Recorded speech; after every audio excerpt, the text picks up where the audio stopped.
김용희 선교사의 복음이면 충분합니다.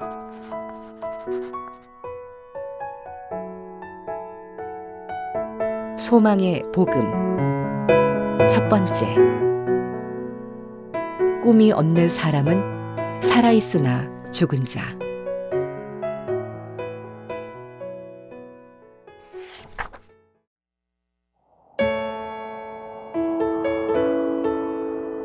가슴에 손을 얹고 물어보라.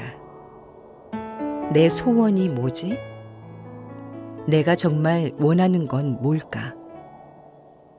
내 영혼이 진정 원하는 것이 무엇인지도 모르면서 그저 맹목적으로 살아가고 있는 건 아닐까?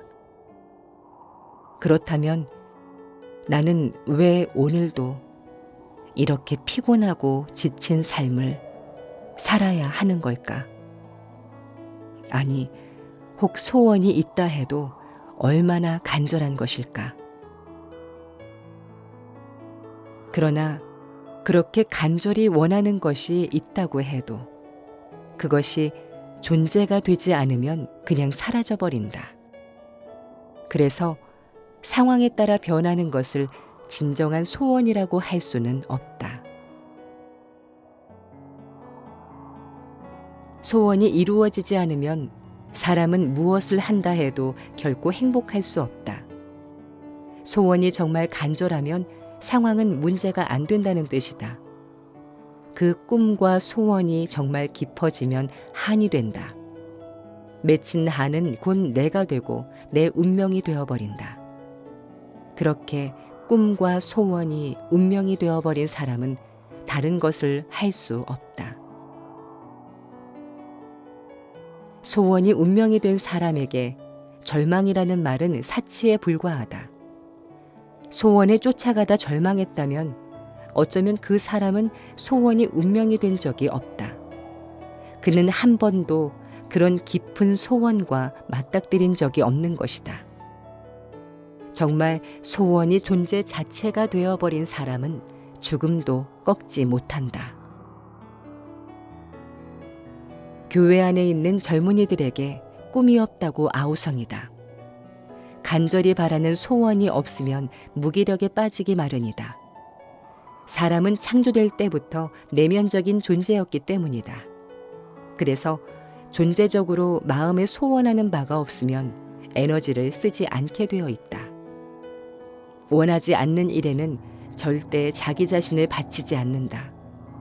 기쁨도 만족도 없다. 꿈이 없는 사람은 살아있으나 죽은 자와 같다.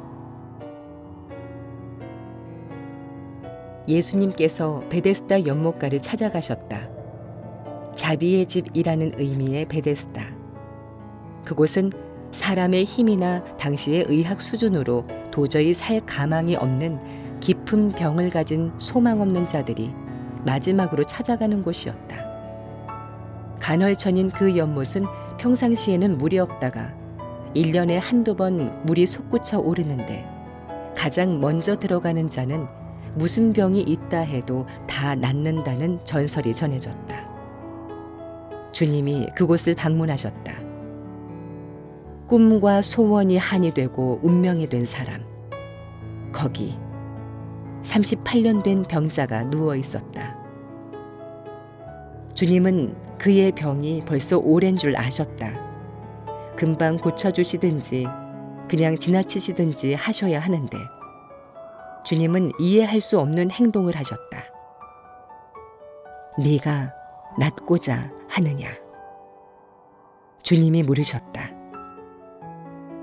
거기 베데스다 연못가에 누워서 물이 움직이기만을 기다리고 있었던 수많은 병자들 중에서 낫기를 원하지 않는 사람이 있었을까? 더군다나 이 사람은 전신마비 환자였다. 그렇다면 주님은 왜 너무도 당연한 질문을 하셨을까? 육신의 질병보다 더 무서운 것은 자포자기하는 마음이다. 꿈이 없으면, 낫고자 하는 의지가 없으면 누구도 도울 수가 없다. 제 아무리 명이라 할지라도 살려는 의지가 없는 환자는 어쩔 수가 없는 법이다. 병 중에 제일 무서운 병은 마음의 병이다. 게다가 아주 가끔 물이 움직인다 해도 38년 된 병자를 물에 넣어줄 사람도 없었다. 언젠가부터 낳고자 했던 그의 꿈과 의욕은 사라져갔다. 그때 그를 찾아오신 주님이 건드리신 것은 그의 꿈이었다. 네가 낳고자 하느냐? 생전 처음으로 듣는 말. 그러자 그의 마음 깊은 곳에 힘없이 누워있던 그의 꿈이 다시 되살아났다.